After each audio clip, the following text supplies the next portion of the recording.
چلی جائے گی، ورنہ میں آج کی جو سائنس کی کے انکشافات ہیں ان کی روح سے میں عرض کرتا، میری کتابوں میں یہ ہے سلسلہ ارتقاء لکھا ہوا، قرآن کی ایک ایک آیت کے ساتھ ملتا ہوا چلا جاتا ہے کہ جو نو بھی اپنے اندر یہ صلاحیت پیدا نہیں کرتی ہے، رک جاتی ہے یا ختم ہو جاتی ہے یا وہیں رک جاتی ہے، آگے نہیں بڑھ جاتی. یہ اس رک جانا جو ہے کسی مقام کے اوپر، قرآن نے اس کو جہیم کہا ہے نا، جہنم کے لیے یہ لفظ ہے، کسی ایک مقام پہ رک جانا، آگے نہ بڑھ سکنا. اور دوسری وہ ہیں جو صلاحیت پیدا کرتی ہیں، وہ آگے بڑھ جاتی ہیں. کہا یہ تو طبعی زندگی کی بات ہوئی، فزیکل لائف کی بات ہوئی. یہی زندگی جو ہے، یہی جو قانون ہے ارتقاء کا، انسانوں کی زندگی کے اندر بھی یہ کار فرما ہے. پھر یہ ٹھیک ہے کہ شکل تو انسان کی پیدا ہو گئی، لیکن انسان اور انسان میں وہ غاروں میں رہنے والا بھی انسان ہی تھا. وہ اس کی تحقیقات کے بعد جو اب تصویریں آتی ہیں سامنے، اس کے کوئی نقشے کھینچے جاتے ہیں. یہ افریقہ کے، آسٹریلیا کے اوریجنل باشندے جن کو کہا جاتا ہے، وہ تو اب سامنے بھی ہمارے آتے ہیں. آپ سوچئے تو صحیح کہ وہ انسان، کہنے کو اسے بھی انسان ہی کہا جائے گا، بشر ہی کہا جائے گا. وہ جو غاروں میں رہنے والا افریقہ اور آسٹریلیا کے اوریجنل باشندے جن کو کہا جاتا ہے، وہ پریمیٹیو، وہ اور چاند پہ جانے والا، دونوں انسان ہی کہلائیں گے. لیکن آپ دیکھتے ہیں دونوں کا فرق کتنا ہے. یہ جو چیز ہے آگے بڑھتے چلے جانے والی، میں نے عرض کیا کہ یہ صرف فزیکل لائف کی بات میں کر رہا ہوں.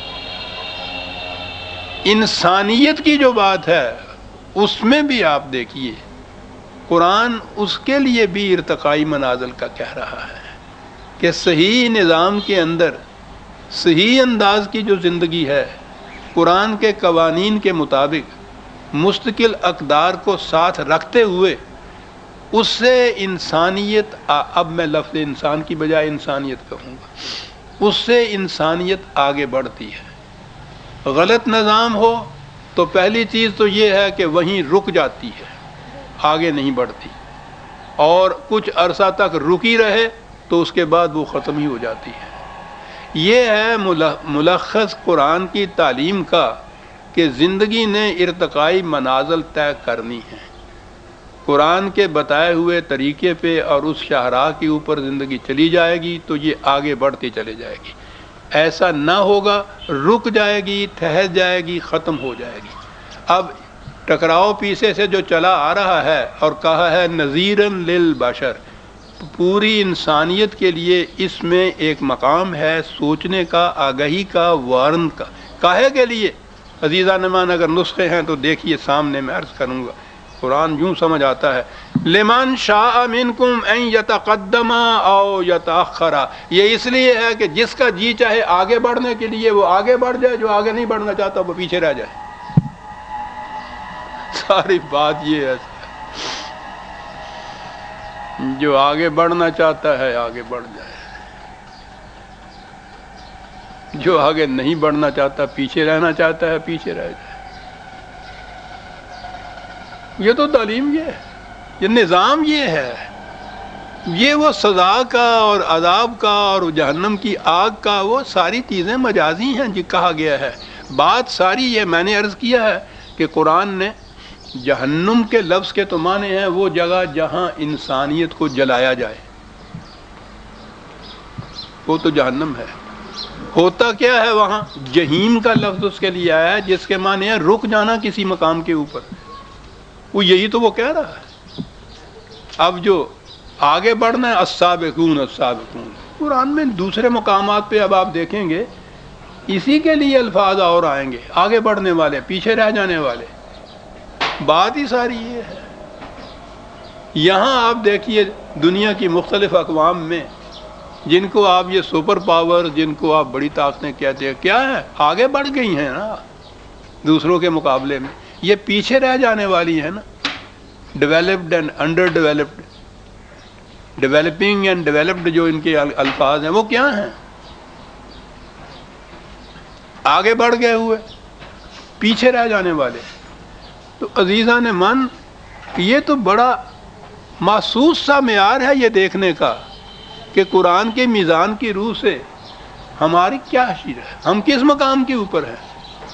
اگر تو یعنی یہاں اقوام عالم میں ہی اپنا مقام دیکھ لیں کہ ان کی صف میں اگر ہم پیچھے رہ گئے ہوئے ہیں تو وہ قرآن کی روح سے نظام ہمارا صحیح صالح نہیں ہے۔ صالح تو کہیں گے اسے جو صلاحیت پیدا کر دے انسان کے اندر آگے بڑھنے کی۔ آگے بڑھ گئے ہوئے ہیں تو یہ ہے کہ ہم صحیح نظام کے اوپر ہیں۔ وہ انسانیت کا معیار تو بہت آگے جا کے آتا ہے، وہ تو جو بشریت کا مقام ہے صرف فزیکل لائف کا، ہم تو اس میں بھی دنیا میں پیچھے سے پیچھے کی صف کے اندر کھڑے ہوئے ہیں سر۔ اسم کا ترجمہ ہمارے ہاں گناہ کر دیا، بات ہی سمجھ میں نہ آئی کہ کیا بات ہے سر۔ اسم کہتے ہیں اس قسم کی چیزیں جو انسان کو تھکا دے اس طرح سے کہ وہ باقی صف کے ساتھ چل نہ سکے۔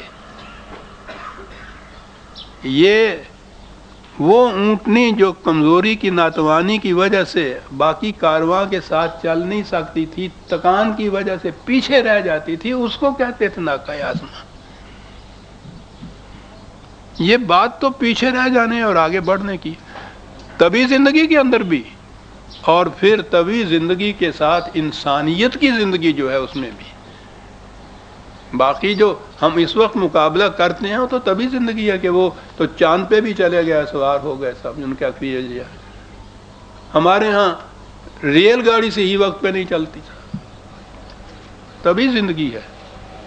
اور انسانیت کی زندگی کا تو اب مثال کہاں دیں ہم کہ کیا ہوتا ہے اس کے اندر، ابھی بات آ جاتی ہے۔ لمن شاء منکم ان یتقدم او یتاخر، عظیم آیت ہے، دین کا پورا ملخص ہے، جس کا جی چاہے آگے بڑھ جائے، جس کا جی چاہے پیچھے رہ جائے۔ یہ کوئی باہر سے ملی ہوئی سزا نہیں ہے،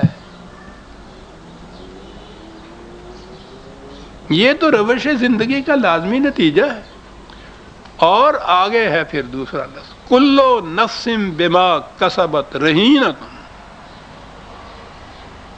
ہر فرد، اب وہ قوم کی افراد سے ہی عبارت ہوتی ہے نا، ہر فرد جو ہے اپنے اپنے اعمال کے ہاتھوں ایک لفظ لیا ہے، اس میں رہن رکھا ہوا ہے۔ کیا بات ہے رہن رکھنے کی، کوئی شے جو رہن رکھ دی جاتی ہے جب تک اس کی قیمت ادا نہیں کی جاتی وہ وہاں سے آزاد نہیں ہو سکتی، وہ اس کے پاس رہتی ہے، جکڑی ہوئی رہتی ہے، قبضے میں رہتی ہے دوسرے کے۔ ہر شخص اپنے اعمال کے ہاتھوں رہن رکھا ہوا ہے، جکڑا ہوا ہے، ہل ہی نہیں سکتا، آگے کیا بڑھے گا۔ اب رہن بات آ گئی تو آپ کہیں گے دوسری طرف نکل گیا۔ معاف رکھیے گا، آج سود یا ربا کو از روئے، اب میں وہ انورٹڈ کاما جسے کہتے ہیں نا، شریعت حقہ، سود جیسی حرام چیز کو جو جائز قرار دیا ہوا ہے نا عین مطابق شریعت، اس میں ایک یہ بھی چیز ہے رہن با قبضہ، سنا ہوگا آپ نے کہیں۔ وہ کاشتکار آتا تھا کہ میاں صاحب مصیبت پڑ گئی ہے، تھوڑے سے پیسے چاہیے، لے لیجئے پیسے، 1000 روپیہ ایک دے دیجئے۔ اب اگر 1000 روپے پہ وہ کہتا ہے 5 روپے سینکڑا سالانہ لوں گا تو وہ تو سود ہے، حرام قطعی، خنزیر کھاؤں میں، ہمارے ہاں کہتے تھے سور کھاؤں میں، وہ تو ٹھیک ہے۔ پھر کیا کہ میں دیتا ہوں 1000 روپیہ، 2 ایکڑ زمین تمہاری رہن با قبضہ، 1000 روپیہ دے کے سود لیتا، اگر حرام کھاتا اس کو 50 روپے ہوتا ہے سال کا، یہی ہوتا نا اگر میں غلطی نہیں کرتا تو، 5 روپے سینکڑا، 2 ایکڑ زمین، اس کی پیداوار ملاحظہ فرمائیے کتنی ہو گئی، پہلے سال میں 1000 روپیہ پورا آ جائے گا، اس سے بھی زیادہ آ جائے گا آج کل تو یہ صورت ہے۔ یہ حلال تو یہ رہن با قبضہ ہے، جب تک نہ دے وہ، یعنی یہ جو اس کی آمدنی آئی جا رہی ہے نا وہ تو آتی چلی جا رہی ہے، منافع ہے یہ، سود نہیں، وہ جب تک 1000 روپیہ نہیں دے گا یہ 2 ایکڑ واپس جائے گی نہیں۔ یہ ہے کل نفس بما کسبت رہی